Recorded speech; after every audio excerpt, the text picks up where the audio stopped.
Hello, welcome to my presentation called Seeking Truth Through Ontology and in Animism. My interest in ontology is really seeking the truth of being, and this class on animism has been very enlightening for me, even though I've always sensed or understood animism in my own way. Just some key concepts really changed my perception of reality and gave me new angles to look at.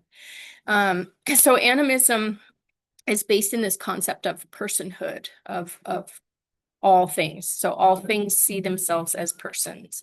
So all life, animals, plants, everything alive, spirits, also not incarnate existential forces of the planet, physical features of our universe, even some of the smallest objects that have a continuation of soul, and we all have a common interior. So perspectivism is the idea that we have diverse bodies and the physicality is different. So although we have all the same soul, we have different experiences through our bodies, and they give us a specialized point of view. So with all beings seeing themselves as persons, there is a uniculturalism and also a common society. So I really appreciate this concept of uniculturalism because culture is meant to serve society and serve the persons. And if we had a uniculturalism, then that would provide for all the diversity of persons that we just mentioned and protect them and support them in their growth and development. So in animism, so far it looks like everybody kind of understands that humans and animals were very interrelated and intercommunicative in the past, and that there was a common society, and even now that we are in the world the way we are, there's still this common personhood that we can connect with, both seen and unseen, and expand our sense of society and relations. So Descola talks about animism, totemism, analogism, and naturalism as pluralistic ontologies.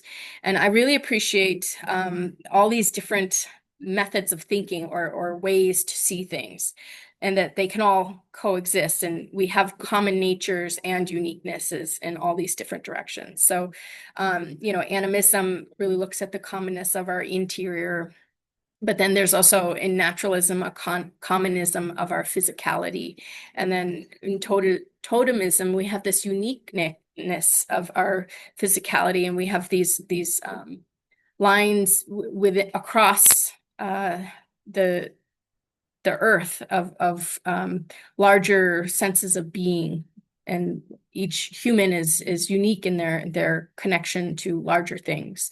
And analogism is the idea that we all have parts that connect to other parts, and that even if we are differentiated, we have these abilities to connect. We have this line of connection of similarity with everything. So one thing that really I appreciate is this idea of this common evolutionary development, with physicality over time that we understand in naturalism, but also as humans incarnating into beings and coming into these forms, and that all things still have a unified soul and ascribe to humanhood or humanity, that we all see ourselves as a part of the humanity with the uniculturalism. So I think that we can come to know and experience and exist with all these ontologies. And then in this, we can have more fullness of our truth and interior integrity, interior truth, and expand our social relations with things that support us and can relate to us in our sense of truth, and bring about a fullness of life. And wholeness and fullness is what really brings about health. And the fullness of being is the fullness of expression. So what this means for our ecology, for me, I'm really, I don't feel that I fit in so well with the naturalistic world, not because of beliefs, but more of behaviors. And um, I relate more to existence, and I feel that I can when I am not accepted or acknowledged within the human world, that there are other beings that can acknowledge me, such as animals or spirits. And I find that these are very valuable for us, for a sense of strength and support and identity, to be able to have these broad networks of uh, of connection in our world. So my final will be on the trickster. It's something that I kept encountering in the readings, and I could really relate to it in my life. And there's a few different ways I related to it. And so the trickster is something that it it has it really represents the world. It represents the good, it represents the bad, it represents the opposites.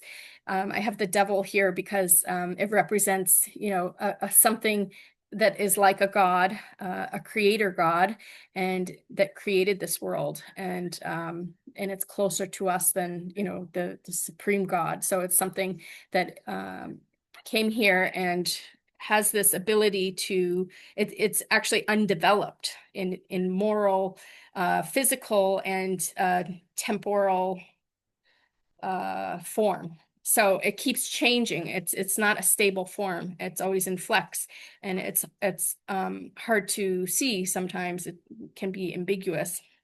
So I have the spider here, because the spider is one animal. The way it weaves these webs um, of society. And in looking at the trickster, we look at how the trickster presents in society as well. And I have money on here because I see how money can lead us to the wrong direction. It can serve as a god. It can replace something that is supposed to be something we value, but actually we don't value.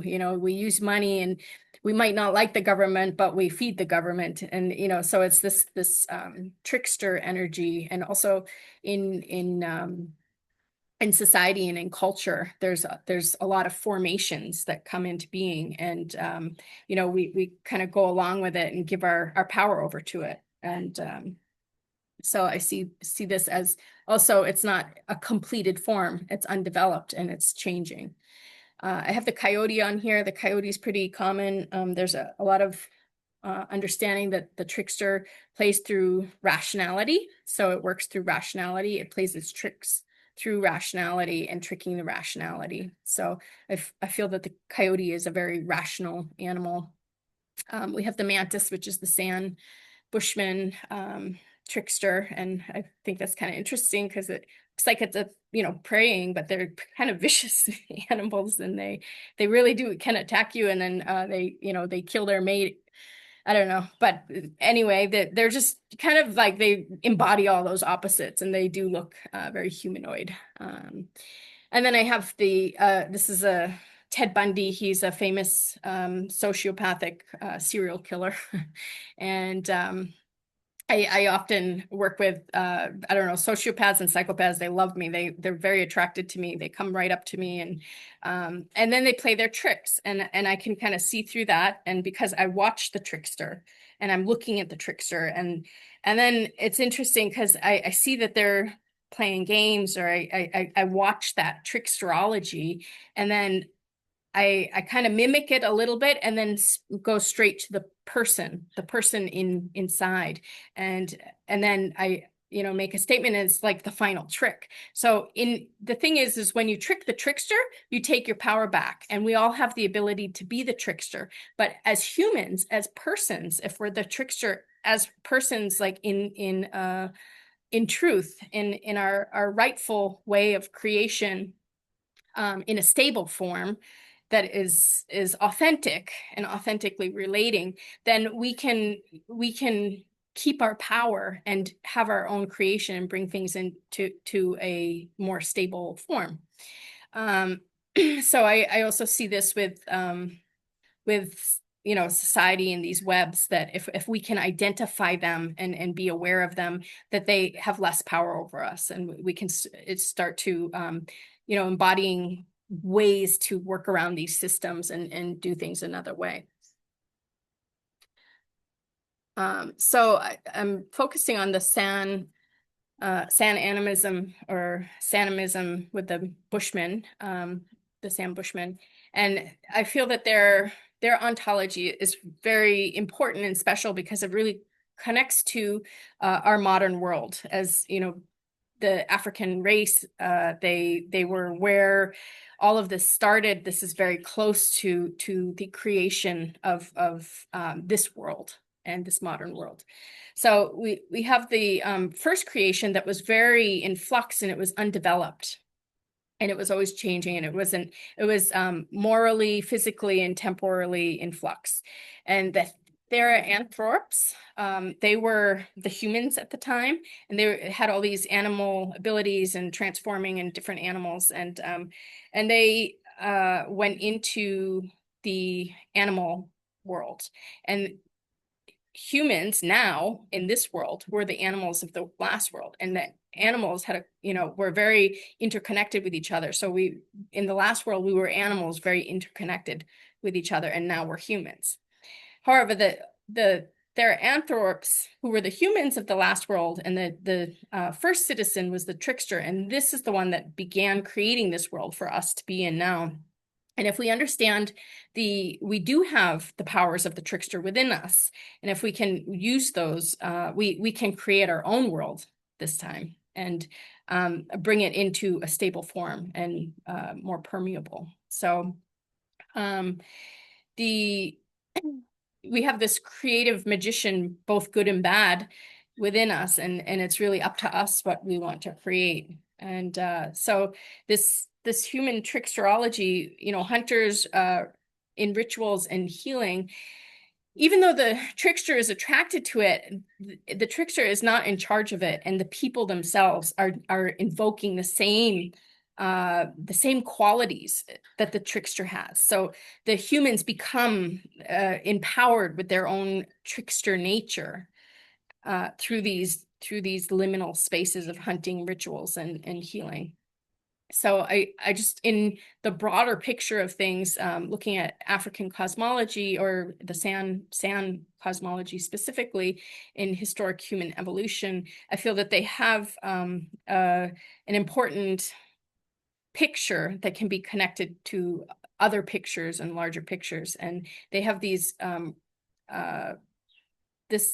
cross-cultural traces of these Theraanthropes around the world, and this culture that came here, or that was in the first world and has created this world. It's still feeding into this world here, and so it's interesting to look at. And then it does different from other ontologies, and if we can look at all these together, it can create a better understanding of why we are the way we are, and how we can redeem our power in this life for this uniculturalism, and supporting all the persons of this world, all the persons in different incarnate and not incarnate, and how we have this creative power within ourselves for this world.